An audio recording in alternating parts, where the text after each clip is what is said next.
Hello friends, doctor Manish here, consultant oral and maxillofacial surgeon. आज का जो टॉपिक है वो प्योरली डेंटिस्ट्री से रिलेटेड है।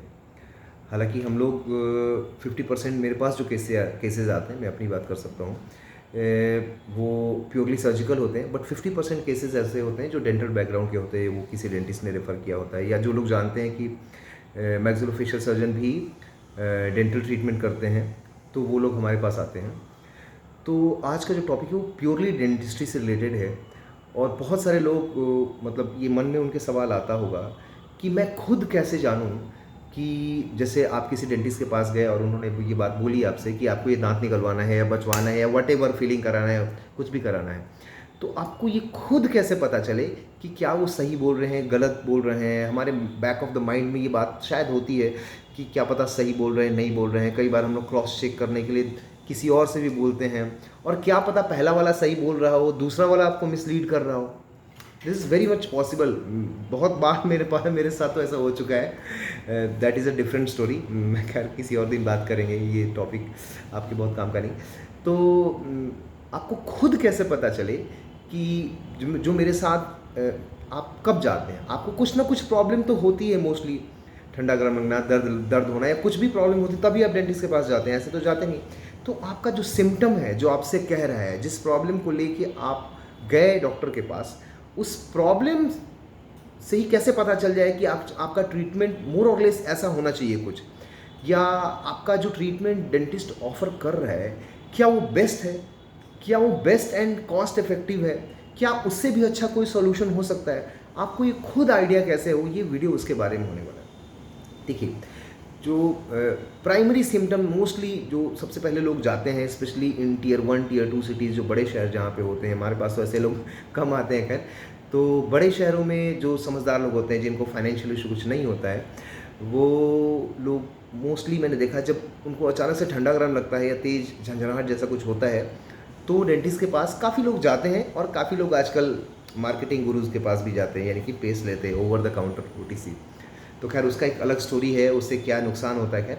बट जो लोग जाते हैं, तो जब ठंडा गर्म आपको लगता है, तो आप अगर कभी ध्यान दीजिएगा तो कुछ लोगों को ऐसा लगता होगा कि या तो कई बार ब्रश करने के चलते आपके दांत के ऊपरी हिस्से में कुछ कटने जैसा हो गया, जहाँ दांत और गम्स मिल रहे होते हैं। आप ध्यान दीजिए, कहीं ऐसा तो नहीं वहाँ पे कुछ कट गया है। तो अगर ऐसा आपके साथ है, तो उस केस में मोस्टली जो सबसे सस्ता और ठीक ठाक उपाय है, उस केस में अगर अच्छा कंपोजिट मटेरियल आपके डेंटिस्ट के पास है, तो फिलिंग करने से काम चल जाता है। कुछ केसेस में काफ़ी लंबे समय तक वो टिका रहता है। लेकिन मोस्टली क्या होता है, जैसे आप कटोरी में पानी रख दें या कोई सामान रख दें, तो कटोरे के बाहर से नहीं गिरेगा, लेकिन कटोरे की दीवार पे कोई चीज़ चिपका दे और अगर झटका लगे, या मेरे पीछे जो बैकग्राउंड में दीवार है वहाँ कोई चीज़ चिपका दे और अगर झटका लगे, तो वो टूट के गिरने की संभावना रहती है। तो कुछ ऐसा ही सीन है, कई बार ब्रश करते हुए वो निकल भी जाता है। तो that is I cannot say कि डिपेंड कि आपका मटेरियल कैसा है, आपका डेंटिस्ट का स्किल कैसा है। अगर वो अच्छे से कर देते हैं तो कई बार ये लंबे समय तक जाते हैं।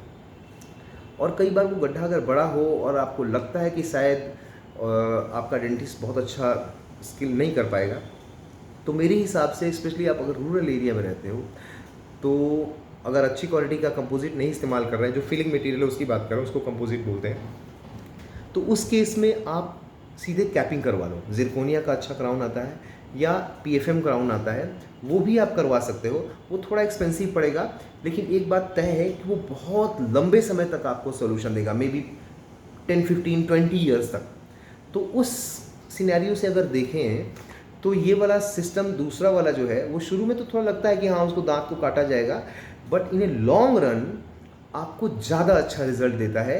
मैं बुक्स की बात नहीं कर रहा हूँ, मैं प्रैक्टिकल एक्सपीरियंस की बात कर रहा हूँ। ठीक है, बुक्स में बहुत चीज़ें लिखी रहती हैं, बट वो प्रैक्टिकली उतनी फिजिबल नहीं होती हैं। बट हाँ, बड़े शहर में रहता है, जैसे दिल्ली, मुंबई, यूरोप US में रहते हैं, तो you can take a chance. आपके पास अच्छे डॉक्टर हैं, स्किल वाले हैं। दूसरा एक और बात भी है कि जब कंपोजिट फिलिंग वहाँ उस अच्छे से वो करेंगे, तो उसका चार्जेस भी अच्छा होगा।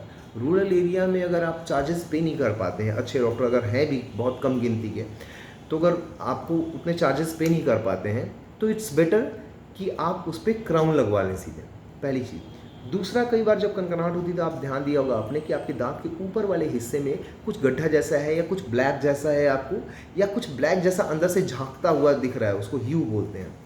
तो वो कुछ ऐसा अगर कंडीशन है तो आप सबसे पहले एक्सरे करवाइए, और एक्सरे करवाने के बाद देखिए कि आपकी जो जो वहाँ पे जब जो गड्ढा वाला हिस्सा होगा ना, आपके दांत में देखिएगा उसके चारों तरफ वाइट होगा, वो एक ब्लैक जैसा दिखेगा, और उसको नीचे भी कुछ ब्लैक जैसा स्ट्रक्चर दिखेगा। मैंने बहुत सारे वीडियो में दिखाया कि नसें कैसी होती हैं और इन्फेक्शन ऊपर वाला कैसा होता है, तो आप वो वीडियो देखिएगा। तो एक्सरे में अगर वो ब्लैक वाला ऊपर वाला जो हिस्सा है नीचे वाले ब्लैक वाले हिस्से से अगर मिला नहीं है, थोड़ी अच्छी खासी दूरी पे है, तो आप आराम से अच्छा कंपोजिट मटेरियल फिल करवाइए और आपको दिक्कत नहीं होगी। उस कंडीशन में आपको सिम्टम क्या आ सकते हैं, कैसे आपको पता होगा, ये तो एक्सरे की बात होगी। सामान्यतः आपको झंझनाहट या कनकनाहट होगी, लेकिन वो प्रोलॉन्ग नहीं होगी, वो 8, 10, 12 सेकेंड के बाद अपने आप ही वो ठीक हो जाएगा। मतलब करंट जैसा लगा, बट वो थोड़ी देर बाद अपने आप ही ठीक हो जाता है। लिंगर ऑन नहीं करेगा, प्रोलॉन्ग नहीं करेगा, या आपको पेन सेंसेशन नहीं होगा। ठंडा गर्म लगना अलग होता है और दर्द होना अलग होता है। तो आपको पेन जैसा महसूस नहीं होगा, या खाने में दर्द नहीं होगा उस कंडीशन में, ठीक है। तो उस केस में आप कंपोजिट फिलिंग करा सकते हैं। कई बार ऐसा भी होगा आपको ठंडा गर्म तो लग रहा है, लेकिन आपको कुछ ऐसा ब्लैक जैसा या कुछ कटा हुआ दिख नहीं रहा। उस केस में अक्सर कई बार क्या, जैसे 2 दांत यहाँ पे हैं टच किए आपस में, तो जो टचिंग हिस्सा है वो ऊपर से बंद रहता है, ऊपर वाला ये हिस्सा तो बंद रहेगा, तो दिखेगा नहीं। तो वो सिर्फ एक्सरे में ही दिख सकता है। तो उस कंडीशन में आप क्या करिए कि आप सबसे पहले एक एक्सरे करवाइए, और एक्सरे करवाने के बाद वही जैसा पहले मैंने बताया, आपका साइड वाला जो इन्फेक्शन है, बीच में जो सेंटर में जो ब्लैक रंग का स्ट्रक्चर बना हुआ है, उससे अगर मर्ज नहीं कर रहा है, कर पा रहा है, तो आप आराम से उसमें कंपोजिट करा सकते हैं। बट एक कैच है यहाँ पे, जहाँ 2 दांत आपस में मिलते हैं वहाँ जो कीड़े लगते हैं उसको बोलते हैं प्रॉक्सिमल केरीज, और उसकी जो रेस्टोरेशन होती है, रेस्टोरेशन मतलब किसी भी स्ट्रक्चर को फिर पुराने जैसा कर देना, दैट इज़ कॉल्ड रेस्टोरेशन। तो उस कंडीशन में फिर क्या होता है, उसको बोलते हैं class 2 restoration. And honestly speaking, this is the most difficult thing to do. Even personally for me also, मैं बड़ी बड़ी सर्जरी कर देता हूँ, बट वो काम करना it's a tricky and difficult thing. तो उस केस में अगर मैं भी आपसे काम करता हूँ, तो नॉर्मली मैं तो पेरीफेरी में काम कर रहा हूँ, तो 500, 800, 1000 रुपये में अगर सामान्य कंपोजिट फिलिंग कर देता हूँ, उस केस के लिए मैं 2500 से कम नहीं लूँगा आपसे। अब बात समझ रहे हैं? तो बड़े शहरों में 3-4 हज़ार रुपये भी लेते हैं लोग, ठीक है। तो अगर आपका डॉक्टर आपसे कम पैसे ले रहा है, तो आप ये मान के चलो कि उसमें कुछ गड़बड़ झाला होने वाला है, क्योंकि उसमें बहुत ही मेटिकुलस जो आर्मामेंटेरियम होता है उसका सिलेक्शन बहुत इंपॉर्टेंट होता है, और उसमें कुछ डिज़ाइंस बनाने पड़ते हैं ताकि वो टिका रहे वहाँ पे। क्योंकि जब दांत पे दांत बैठता है, तो आपने अक्सर फील किया होगा, आप जहाँ पे दांत के साइड में जब फिलिंग कराते हैं 2 दांतों के बीच वाले एरिया में, तो जब खाना खाते हो तो अक्सर निकल जाता हो, जब भी आप बाइट करते हो या जोर से चबाते हो वो निकल जाता है, और बार बार निकलता है, बार बार वहाँ पे भरवाते रहते हो, फिलिंग कराते रहते हो, और लास्ट में आपको दर्द हो जाता है, फिर आपको रूट कनाल कराना पड़ता है। तो उस केस में अगर आपको लगता है कि आप जहाँ रहते हैं वहाँ बहुत उस तरह का बढ़िया शायद आपको नहीं मिल पा रहा है, तो इट्स बेटर, अगर आपको दर्द नहीं है, आपको सिम्टम कैसा है, ठंडा गर्म लग रहा है, और वो भी थोड़े समय के लिए लग रहा है, तुरंत ठीक हो जाए, तो आप एक बार चांस ले सकते हैं डॉक्टर से बात करके कि आप सीधे उस पर क्राउन लगवा लें, यानी कि PFM क्राउन लगवा लें या जिरकोनिया क्राउन लगा। ऑनेस्टली स्पीकिंग, शायद बुक्स में इस तरह से मेंशन नहीं है, बट मेरा 15 ईयर का जो क्लिनिकल एक्सपीरियंस है और जो लॉन्ग लास्टिंग रिजल्ट है, देखिए हमारे यहाँ क्या प्रॉब्लम है ना कि हम लोग तुरंत US और यूरोप की कॉपी कर लेते हैं। अब मैं बहुत नहीं बोलूँगा इस बारे में, बट जो क्लिनिकल एक्सपीरियंस होता है ना, वो किसी यूरोप के जो बुक्स लिखी हैं उससे बहुत ऊपर की चीज़ होती है, और हमें अपने आप पे कॉन्फिडेंस होना चाहिए कि व्हाट आई एम डूइंग, वो जो मैं कर रहा हूँ that is the best. Honestly speaking, जो अच्छा डॉक्टर है इवन इंडिया में भी, और they are doing tremendous job, तभी तो यूरोप से US से लोग आते हैं और सर्जरी करा के यहाँ चले जाते हैं। Not we are good only, we are cost effective also. तो खैर, तो आप उस केस में अगर पेरीफेरी में रहते हैं, अगर आप अच्छे शहर में रहते हैं, आपके पास अच्छे डेंटिस्ट मिल जाते हैं, तो you can go for class 2 restoration undoubtedly. But if you are living in a rural area और Tier 2, Tier 3 सिटीज़ स्पेशली, और छोटे शहरों में रहते हैं, तो you can go for crowning also, आप सीधे कैप लगवा सकते हैं। तो एक तो ये इंपॉर्टेंट चीज़ है। अगर आपको दर्द हो रहा है, यानी कि ठंडा गर्म लग रहा है, वो लिंगर ऑन हो रहा है, लंबे समय तक रह रहा है, या आपको दर्द हो रहा है और ऐसा भी हो रहा है कि पहली बार नहीं हुआ, इसके पहले भी 1-2 बार दर्द हो चुका है, वो भी कंडीशन, तो उस केस में आपको एकदम रूट कैनाल करानी पड़ती है। स्पेशली देखिए, आपको अगर फ्रेश अगर इन्फेक्शन है, आपको कनकनाहट रह रहा है, थोड़ा दर्द हो रहा है, तो उस केस में आपका इन्फेक्शन मोस्टली आपके दांतों के अंदर ही रहता है। तो अगर अच्छे से रूट कैनाल कर दी जाए, तो आपका उसके ऊपर कैप लगा दिया जाए, तो आपका दांत बच सकता है, प्रोवाइडेड कि कुछ इंपॉर्टेंट जो टिप्स है मैं आपको दे रहा हूँ। देखिए, सामान्यतः जो आगे के 6 दांत होते हैं ऊपर वाले, तो उसमें सिंगल नस होता है, तो उसको निगोशिएट करना, ट्रीट करना, इट्स क्वाइट ईजी। नीचे वाले दांत में जो है, वो आगे के जो 6 दांत है, उसमें 2 नसें होती हैं। मैंने बहुत सारे डॉक्टर्स को देखा है कि पता ही नहीं को आज तक कि 2 नसें होती हैं। वो एक नस क्लीन करते हैं और कुछ दवा ववा डालते हैं, तो उससे भी वो डिजेनरेट हो जाती है, या इन्फेक्शन थोड़ा कम हो जाता है, उसके ऊपर कैप कर तो कुछ साल चल जाए, but that is not ideal. नीचे वाले में हमेशा आपको 2 नस मिलनी चाहिए। जब आपका रूट कैनाल हो रहा हो, तो एक्सरे में जब आपका फिलिंग हो रहा हो, जो डंडी जैसे स्ट्रक्चर, अगर आपने किसी ने रूट कैनाल कराया हुआ तो आपको ध्यान होगा कि लास्ट में डॉक्टर जो होते हैं कुछ डंडी जैसी पिंक कलर की चीज़ें दांत के अंदर डालते हैं, लंबी लंबी, उसके बाद फिलिंग करते हैं, तो वो 2 आपको दिखनी चाहिए दांत में।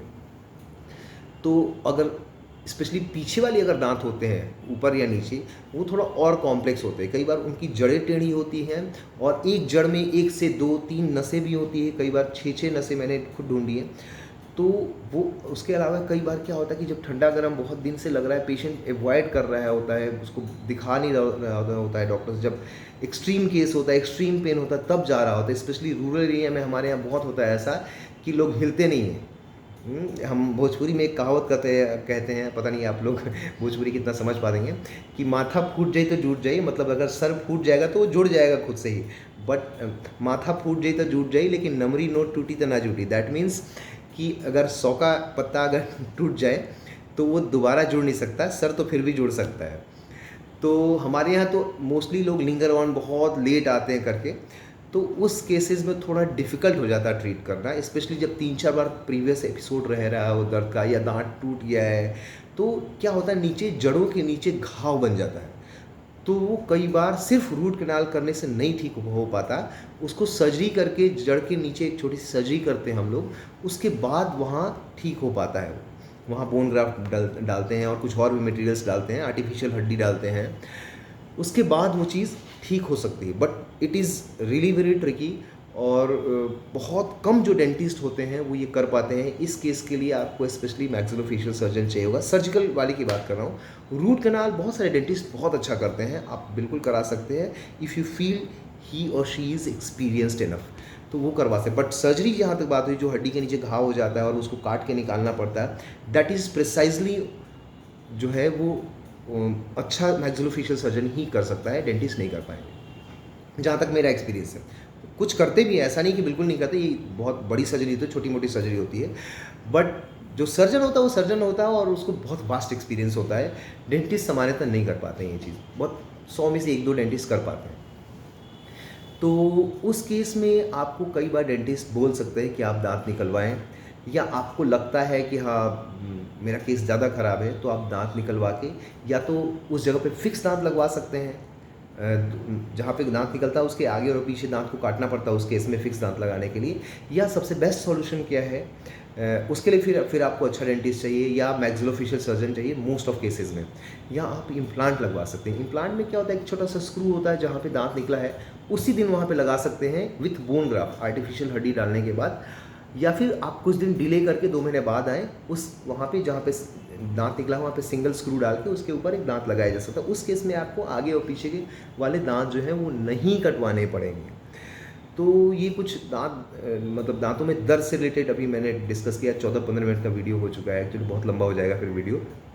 आपको कुछ अगर सवाल पूछने हो या डेंटिस्ट से रिलेटेड आप या टॉपिक कुछ आपको चाहते हो कि जिसमें वीडियो बनाऊँ, तो आप ज़रूर इस चीज़ को क्वेश्चन में लिख के डालिए, आप मैं पक्का वीडियो बना के डाल दूँगा। तो ये आज हो गई छोटी मोटी चीज़ जो डेंटल से रिलेटेड। और भी बहुत सारी चीज़ों के लिए पेशेंट आते हैं जिनमें आपको रिक्वायरमेंट होगी। अब मैं ये एक सीरीज़ बना दूंगा 10-12 वीडियो का, जिसमें आपको मोस्टली चीज़ें पता चल जाएंगी। Okay, thank you.